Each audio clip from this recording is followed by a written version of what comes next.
We moved out of our last house a week ago, and I'm glad we did.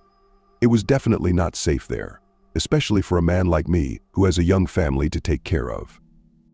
I think if I hadn't decided to get the hell out of there, I would have failed my family and I would probably have lost them too. Eventually, there was nothing obviously wrong with the house. Actually, I suppose it was just a regular detached family home in a suburban neighborhood.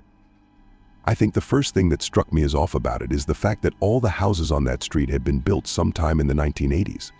The odd bit about that is the fact that nobody had actually lived there in almost 3.5 decades. Nobody had ever lived in that house. But what could be wrong with that? It didn't ring any alarm bells, apart from the normal sort, like does the electricity still work, and is the boiler outdated on top of that? We had to check if there were any pests or squatters. Nope, nothing there. The house was well built and hadn't let anything in, so it seemed, at least. Once we were settled in, we were actually very happy there. I think, although I find it hard to believe now, we wanted the house to be our home for a good long time. Bizarrely, it just felt so perfect and right when actually there was something very deeply, inherently wrong about the place. The tension began on one typical gray London morning. My wife was going to drop off our 4-year-old boy at school, which usually takes about half an hour. It was the oddest thing. As soon as she shut the door behind her and I was alone, I became aware of a feeling that I hadn't felt before. You could describe it as a feeling of being watched, but I think it was something else, a feeling of tension and discomfort arising from, well, nothing. Nothing at all happened. No creaks, no bumps, and no whispers. I had the heating on. It was December and was listening to classic FM on the radio. On first inspection, it appeared to be a comfortable, peaceful environment ideal for sitting down and getting on with my work. But it wasn't. I felt sort of agitated. I supposed it was just down to this being a new house that I had only slept in for a few nights, and I got on with my work. Except I didn't. I couldn't settle down and concentrate. I found myself wandering around the house, walking slowly around every room. There were a few boxes of things that still needed to be unpacked, and some rooms that were still quite bare. I refused to accept it, but a tiny part of my subconscious expected that there was an intruder in the house. I was in the room farthest away from my study, so I could just about hear Bach's cello suite or whatever the heck it was playing upstairs. I stayed at the window waiting for my wife to turn up in her car. It was incredible how quickly the mood shifted as soon as my wife stepped into the house. As soon as I was no longer alone, the uncomfortable feeling lifted, and I could actually feel the warmth of the central heating, and my tea with a tablespoon of honey in it actually tasted sweet. Even the rain clouds, which had started to drizzle outside, seemed friendlier. The next morning, I did the school run, just as a little experiment. I was driving back when I got a call from my wife. I don't think she wanted anything in particular apart from company. Her tone was very casual. It almost sounded forced, and she was only asking when I would be back, but in a prolonged way, as if she wanted to keep the call as long as possible. I had some idea why she was calling. She was getting the feeling too. She probably felt it more, because women are more tuned in to these subtleties in an environment. She didn't mention anything when I returned regarding the feeling, but through her smile I could see that she was a tiny bit spooked. To be honest, it was nothing really, just a feeling that people get sometimes. The only odd things about it were that it happened when we were alone, and that it happened to both of us. Well, still, some places are just like that.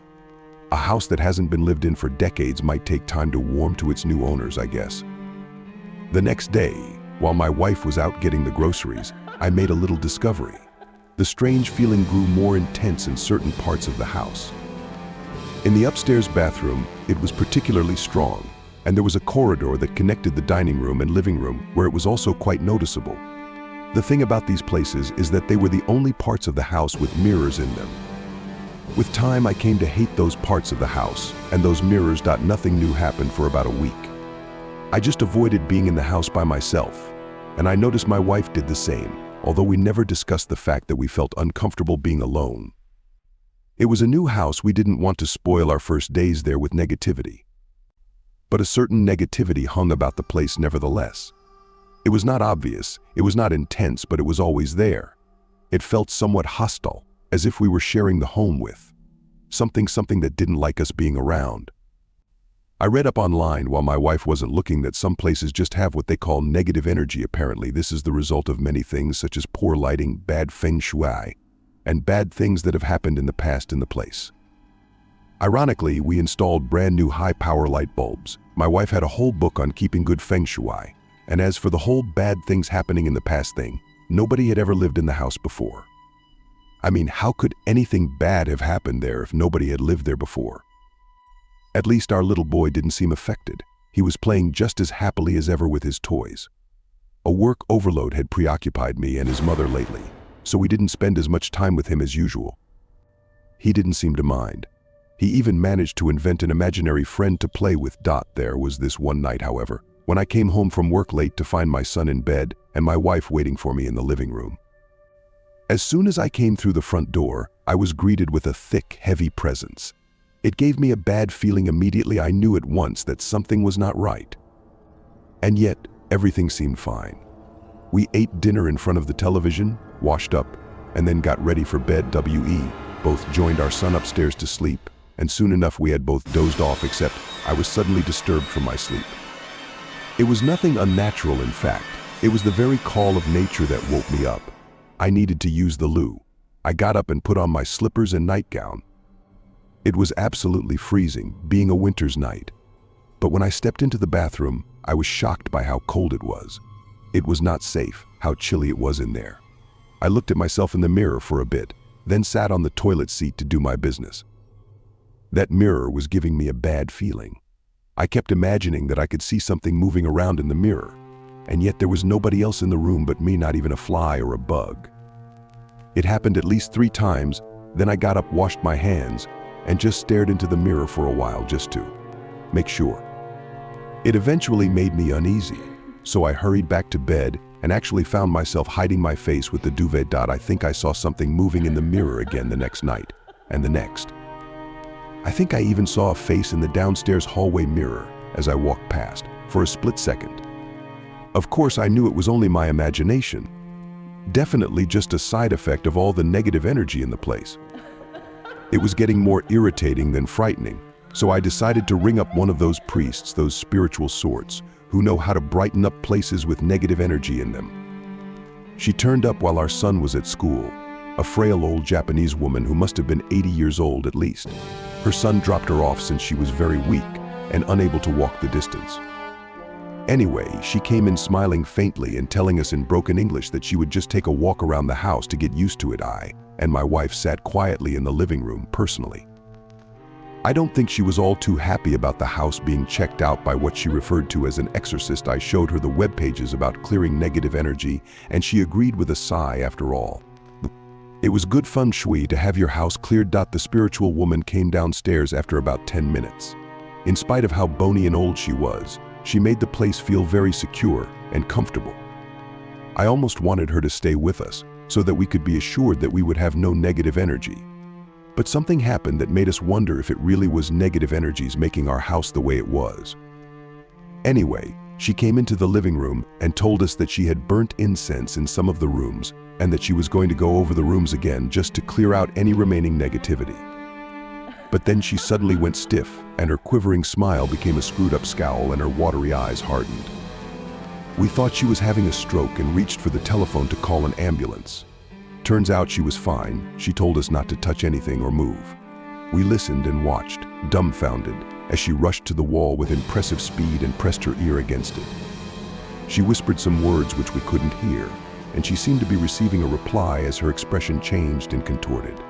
Whatever she was hearing can't have been good, because she gave a shriek and sprang away from the wall. The room darkened noticeably, like when a cloud covers the sun. You know, live this house. The old woman grabbed my wife by the shoulders and shook her firmly as she said this. Why not? I asked, as my wife was too taken aback to reply. Man in the walls. She shrieked. There is man live in the walls. Bad man. Man in the walls. The old woman hurried through the hallway and, without even putting her shoes on, stepped outside the house and urged us to come out with her. She called her son to pick her up on a little Nokia phone and refused to step back inside, even though she needed to sit down because of her frailty. I brought a chair outside for her and brought her shoes out too. We waited with her outside, and I can swear that when I went inside to fetch the chair, I was not the only one in that house. I cursed the old woman for making me so nervous. I was hearing whispers all over the house now. Her son picked her up, and when he saw her in a nervous state, he gave me and my wife an unfriendly look before driving away. That had gone badly. We would have gotten mad at each other had it not been for what the old woman had said. A man in the walls, it was chilling to hear that, and the look of terror on the old woman's face convinced us that she was serious. But being modern cosmopolitans, we just agreed after some conversation that she was doing that to frighten us, or that she was just old and batty. We didn't want to believe her bullshit. But the phrase stuck with me. Man in the walls. I even admit I put my ear to the wall to see if I would hear anything. Nothing. We were more uneasy now than we had been before the spiritual had come. The tension gathered all day until at bedtime, and the house felt unnaturally dark. As I was slipping into bed, relieved that the day was over, a cry from my wife got me out of bed. She rushed into the bedroom with a look of utter horror on her face. "Man in the mirror," she screamed. Man in the mirror." I had enough sense to realize that she was not talking about the Michael Jackson hit. She was genuinely terrified. Where? Bathroom. I saw it, I tell you. I believe you. I believe you. I had to believe her. I stormed into the bathroom and looked into the mirror. It was just a normal reflection. There was nothing there. I stood there for a while. Then I began to cry. What's wrong with this bloody place? I cried. Man in the wall? Tell me, is there a man in the wall? No, there isn't. My wife comforted me. It was my imagination, I'll bet you. It's just that damned old woman coming in here and telling us all this mumbo-jumbo about men in the walls. It's nothing. Nothing at all. Then what the hell have I been seeing?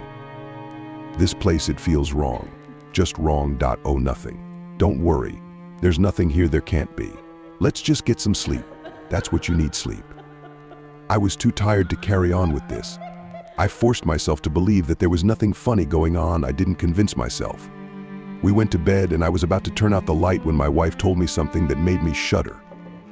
"You know, Daniel, our son, has been saying some weird things lately."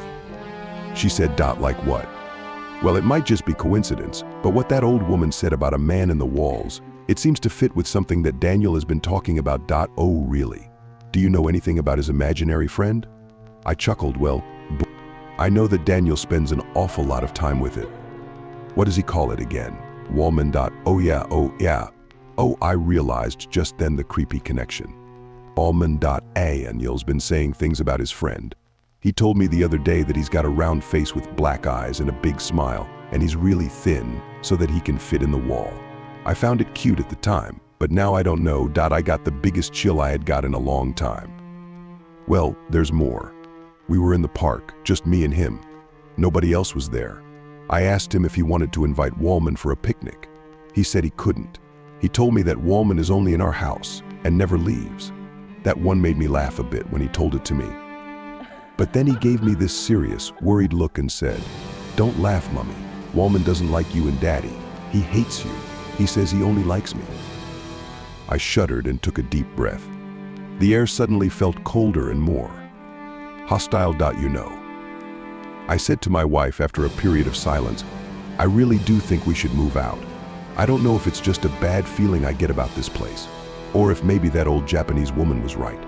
This stuff is creeping me the hell out. I don't think I can sleep now. I don't feel safe. Nevertheless, we both managed to sleep after a bit more conversation on where we could move to. I had dreams. They were mostly just plain random dreams, but one thing stuck out as different. I dreamt I came home to find the house empty. I called to see if anyone was home and turned on a few lights. I noticed very vividly that there was somebody standing in the living room. It was a man's figure, very lean and about the height of a child. He was facing away from me, I could tell, but the light wouldn't turn on in that room, so I couldn't see any more. I think he was naked. In my dream, I called out Daniel, but I felt certain that this was not my son. I was scared of this figure in the living room. The dream ended there and I woke up. I blamed all the weird events. They were affecting my sleep. I managed to get some more shoe-dye after that. No dreams this time. It was a Saturday next morning, so we had a bit of a lie-in. I'm getting the kettle on. How many sugars would you like? I asked my wife before going downstairs to the kitchen to make some tea. But as I waited for the kettle to boil, a voice caught my attention. It was Daniel. He was raising his voice. I found him looking up at the mirror in the downstairs corridor, in a heated argument with Somebody. No. If you don't say sorry, I won't be your friend anymore, he cried. Hello. Dan? You all right there, son? I called to him. He ignored me outright. No. No. No, he shrieked at whoever he was speaking to, and I saw tears on his cheeks. I don't want to. You're not nice anymore. Go away. Go away. He began to screech, I don't want to go with you. I rushed along and lifted him up, carrying him away from that mirror. His mother came downstairs, roused by the shouting. What's wrong, dear? She asked him. Wallman wants me to live with him. In the wall. He wants to take me in the wall, but I told him I don't want to. Oh God, I muttered, handing him to my wife, my voice shaking. I can't put up with this bullshit any longer. Wallman, where the heck are you? Come out, you bastard. I had never spoken in front of my son like that before. But he didn't seem unsettled. He seemed glad that I was angry at his imaginary friend. My wife took him upstairs while I raged on for a bit. Right, I said, when my wife came back downstairs. We've got to get rid of these goddamn mirrors. They're creeping the shit right out of me. It's okay. It's fine. No, it's not fine. It can't be fine. It's like they're portals or something.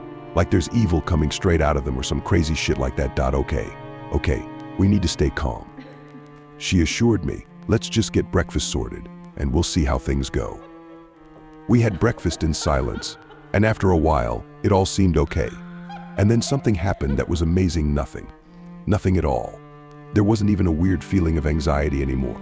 It felt like a normal home should. Weirder still, the next day was fine too, and nothing dodgy took place overnight. We kept the mirrors. I hadn't been entirely serious about throwing them out. I had just been stressed out. Then a whole week went by and it was Sunday again, without a single weird thing happening. Our house was beginning at last to feel like a home.